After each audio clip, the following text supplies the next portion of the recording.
இன்றே டவுன்லோட் செய்து உங்கள் ஃபேவரட் ஷோக்களை என்ஜாய் பண்ணுங்க. ஷோ, இந்த நேரம் பார்த்தா இப்படி ஆகணும். வர்மா பாவையை எங்க கூட்டிட்டு போயிருக்கானே தெரியலையே. யாரு? அக்காவா? இல்ல, கண்ட்ரோல் ரூம்ல இருந்து கூப்பிடுறாங்க. ஓகே, அட்டெண்ட் பண்ணி ஸ்பீக்கர்ல போடு.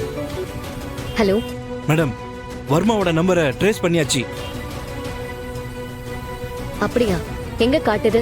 மேடம், இப்ப அந்த நம்பரு சரியா ஜிகே நகர்ல தான் காமிக்குது.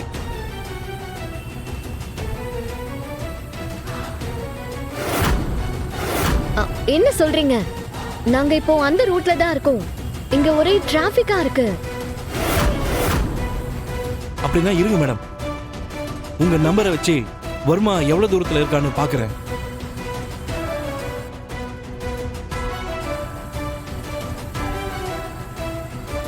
மேடம், வர்மாவோட நம்பரு நீங்க இருக்கிற இடத்துல இருந்து 200 மீட்டர் டிஸ்டன்ஸ் தான் காட்டுது.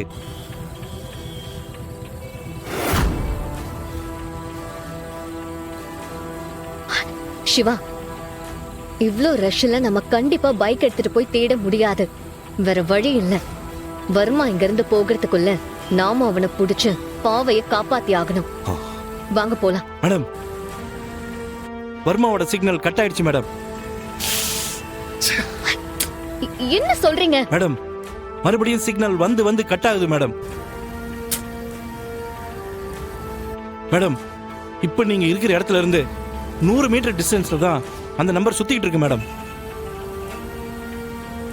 மேடம், அந்த ஏரியால இருக்கிற டிராபிக்கை பார்த்தா இப்போதைக்கு அது கிளியர் ஆகுற மாதிரி தெரியல. டிராபிக் ரொம்ப தூரத்துக்கு இருக்கு.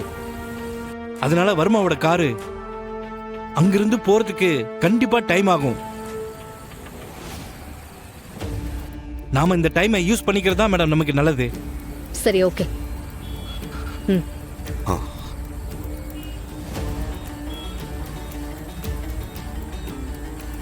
இவ்வளவு வண்டிங்க நிக்குது. இதெல்லாம் இங்க இருந்து நகர்ந்து போற வரைக்கும் தான் நம்மால தேட முடியும். சாரி. இத மட்டும் நம்ம மிஸ் பண்ணிட்டோம்னா இன்னொரு சான்ஸ் கிடைக்குமான்னு தெரியல.